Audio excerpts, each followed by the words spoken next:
Come with me while I clean Emma's grave on the 25th anniversary of her death and tell you her story. When Emma's mother, Tracy, was 15 years old, she was diagnosed with cancer and wasn't expected to survive. But she did, went into remission.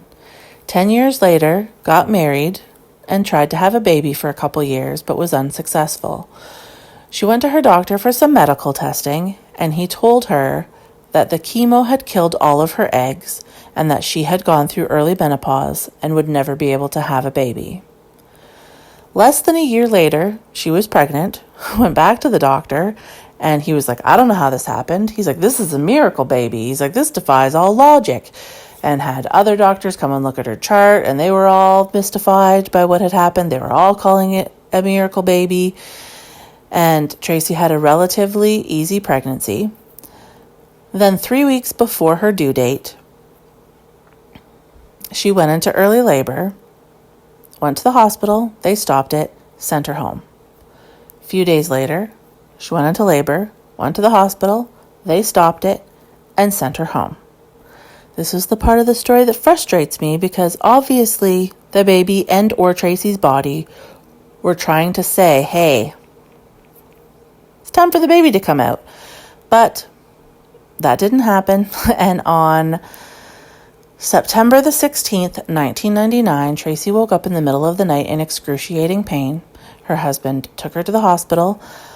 She was throwing up the entire time they were driving there. By the time they got there, she was unconscious.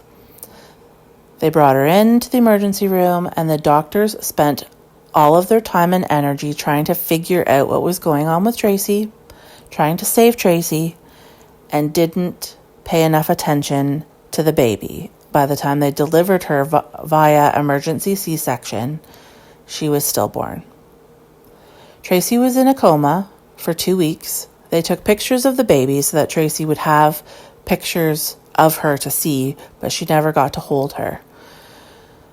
They did testing on both Tracy and Emma and determined that Tracy had a near-fatal blood infection and that Emma absorbed most of it and saved her mother's life. So she wound up being her mom's guardian angel. So I guess she really was a miracle baby. Tracy was never able to have another child after Emma. And statistics say that most couples split up within 2 years of losing a child. And unfortunately, this is what happened to Tracy and Mark. Tracy moved out of the province and asked me if every year on Emma's birthday I would be able to come tend to her grave and bring her some flowers.